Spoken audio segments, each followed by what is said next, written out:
We have time for a call or two. I know you're out there.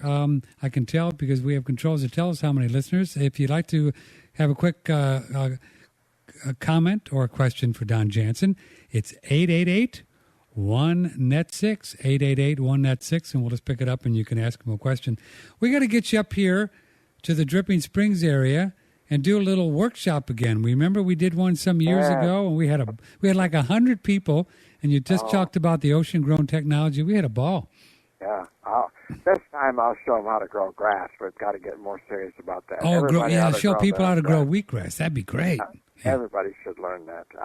I just had a class here in Naples last week, and we had about 35 people came, and I brought trays and showed different stages of it, and a lot of them are growing it this week. Mm-hmm.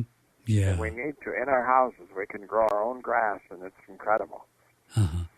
We need to supplement our food with good food. Do you use the fluorescent lights for the lighting?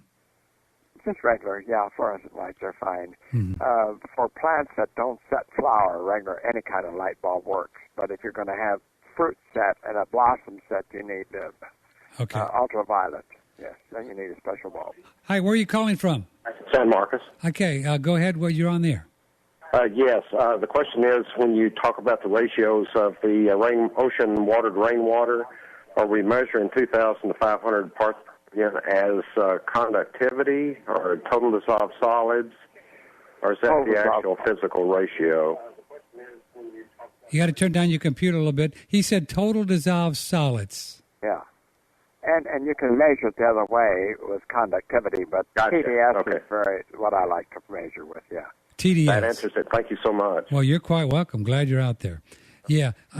So total dissolved solids, that's what you do, right? And TDS meter. Yeah, you get one of those little meters. They're very inexpensive, aren't they? I have a couple of them, and H&M Digital sells them on the internet for $25, I think. H&M Digital.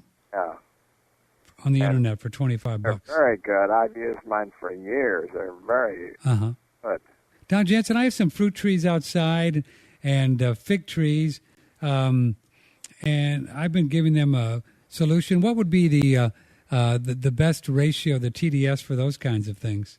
I'd say trees can easily take 2,000. About 2,000 parts per million?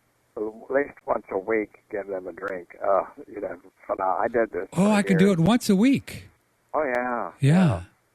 Oh, they'll love you.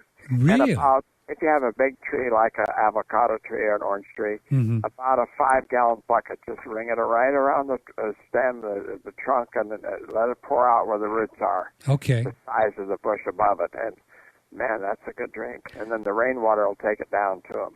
Okay.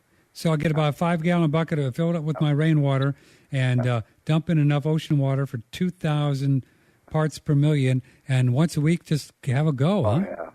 Do that this summer, and they'll love you. Folks, I got to tell you, I gave these small fig trees, they're only about 2 feet high, some ocean water about a week and a half ago, and you cannot believe what happened in the last week and a half. I mean, you could tell the difference. Yeah.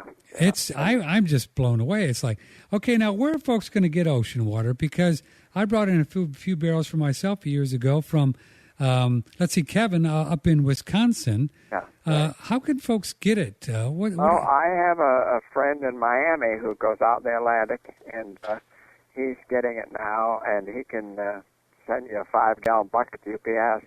Okay. And he gets, I think it's $17 a gallon he wants for it.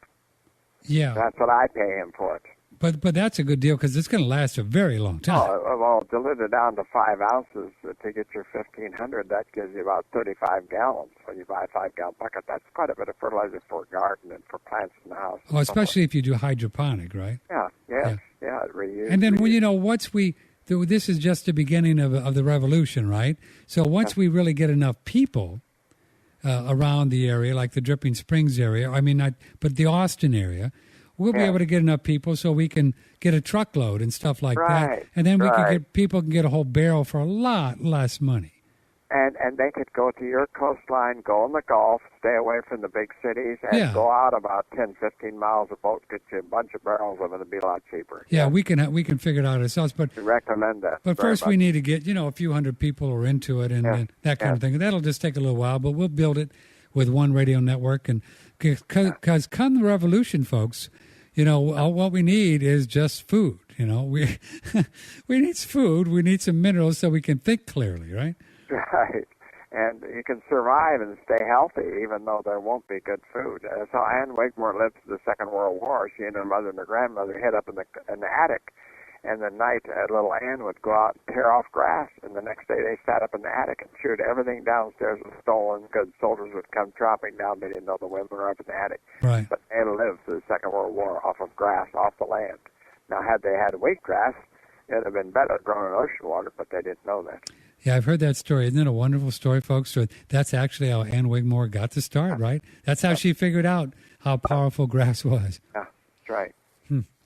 And if you've just joined us, Don Jansen said at the beginning of the program that he stumbled on the fact that grass is the one species on the planet that will uptake every mineral that you introduce to it.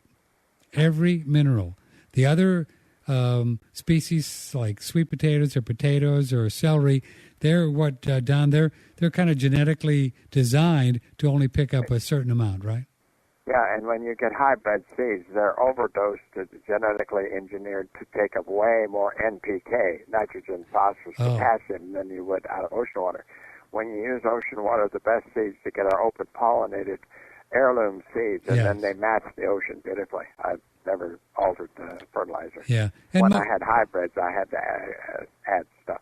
Yeah. So they manufacture these seeds to just take up the NPK stuff. Right. Way more than normal. Yeah. Yeah. Boy. Do you think that's why we're all kind of silly because we don't have enough minerals? It's hard to think clear. You think so? That's why we're sick and we don't feel good and we don't have energy. You bet. People always have all kinds of ailments. They don't have the. It's like telling you to repair your house and you want a new roof put on, and when the guy comes to repair it, he wears the shingles. He says, "Oh, I don't have any, but fix it." Well, what's he going to do? There's no nails, no shingles. That's why we do our bodies. There's nothing to repair it, and we are made from the elements, and we've got to have the elements to repair. The body will heal itself if we give it the elements. It knows what to do with it, but you got to have the shingles there. Mm-hmm. It won't do it. Got to have them. Don, do you have an email if folks want to reach you? Yes, sure. It's Donald.Jansen at gmail.com.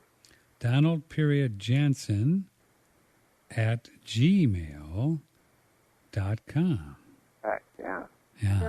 Try to answer questions, help people get started. Yeah, and as we get going, now that I'm at this full time, we're going to be able to do a lot more, but we can take some photos of our whole setup here, dripping. And folks, again, I'll offer an invitation to you. Don helped me set up a really beautiful system that's hydroponic in gravel, and you can get an idea. I invite you over. Just email me, Patrick at oneradionetwork.com, Patrick at oneradionetwork.com. I'll be happy to have you come over. You can take a look at it and then build your own at home. And it's a beautiful thing because you don't have to just once a day. You could actually put it on a timer, and since there's no weeds, you wouldn't have to do anything. That's right. Automatic water. You wouldn't have to do anything. You just the garden. Go out and pick the fruit. Yeah, just go out and pick the fruit. Well, I'm glad you told me about that. My fruit trees. Well, I'm excited about that. I didn't know you could water them once a week. Wow. Oh yeah. They don't need it every day at all because they got massive roots, and that's the most I've ever. In fact, I changed the whole orchard around with all the dying. They call it young tree decline, YTD, and he had a bunch of dead trees in his grove, and I watered them 3 times in 3 months.